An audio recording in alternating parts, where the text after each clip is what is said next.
श्री स्वामी समर्थ. स्वागत आहे तुमचं गायत्री भारती यूट्यूब चॅनलमध्ये. तर आज आहे मार्गशीर्ष महिन्यातला तिसरा गुरुवार. तर म्हटलं आता मार्केटमध्ये थंडीमुळे गाजर आलेली आहे.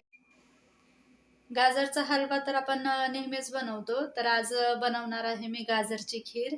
तर कशी बनवते आहे नक्कीच व्हिडिओला पूर्ण बघा. व्हिडिओ आवडला तर नक्कीच व्हिडिओला लाईक करा, शेअर करा, सबस्क्राईब करा. आणि खीर नैवेद्यासाठी करणार आहे आणि दुपारचा स्वयंपाक पण करते संध्याकाळचा. अर्धा लिटर दूध जवळजवळ मी अर्धा तास हे उकळून घेतलं होतं व्यवस्थित आणि त्याच्यात साखर आणि वेलची पावडर मी ॲड केलेली आहे आणि थोडंसं जायफळ होतं तर ते पण मी दुधामध्ये किसून टाकलं आहे. आणि गाजर या पद्धतीने 3 घेतलेले होते तर बारीक किसून घेतलेले आहेत आणि एका पातेल्यात 2 चमचे तूप घेऊन ते किसलेलं गाजर मी व्यवस्थित परतून घेणार आहे याच्यात. किसलेलं गाजर आपल्याला तुपामध्ये जवळजवळ 5 ते 7 मिनटं आपल्याला व्यवस्थित ते परतून घ्यायचं आहे आणि ते परतून झाल्यानंतर त्याच्यात आपण जे दूध उकळून घेतलं होतं अर्धा तास तर ते दूध याच्यात आपल्याला ॲड करायचं आहे. आज इथे अमेरिकेमध्ये स्वरा आणि द्विजच्या स्कूलमध्ये मूव्ही डे आहे. तर तिथे संध्याकाळी 5 वाजता आम्हाला जायचं आहे. तर 5 ते 7 मूव्ही टायमिंग आहे स्कूलमध्ये.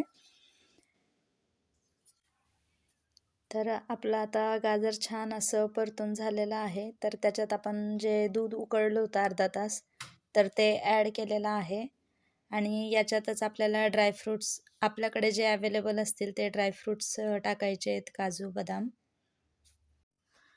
दूध टाकल्यानंतर आपल्याला हे 15 मिनटं छान उकळून घ्यायचं आहे व्यवस्थित मंद आचेवर.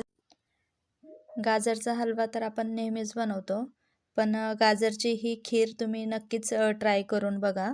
खूप छान रेसिपी आहे आणि खूप छान होते. थंडीत तर खाण्यासाठी खूप छान आहे. याच्यात आपल्याला कलर वगैरे ॲड करायची गरज नाही आहे. तर गाजरमुळेच त्याला खीरला किती छान कलर आलेला आहे तुम्ही पाहू शकता. गॅस आपण आता बंद केलेला आहे आणि खीर आपली खाण्यासाठी तयार झाली. आजची रेसिपी तुम्हाला आवडली तर नक्कीच व्हिडिओला लाईक करा, शेअर करा, सबस्क्राईब करा. पुन्हा भेटूया अशाच एका नवीन व्हिडिओत. तोपर्यंत बाय बाय.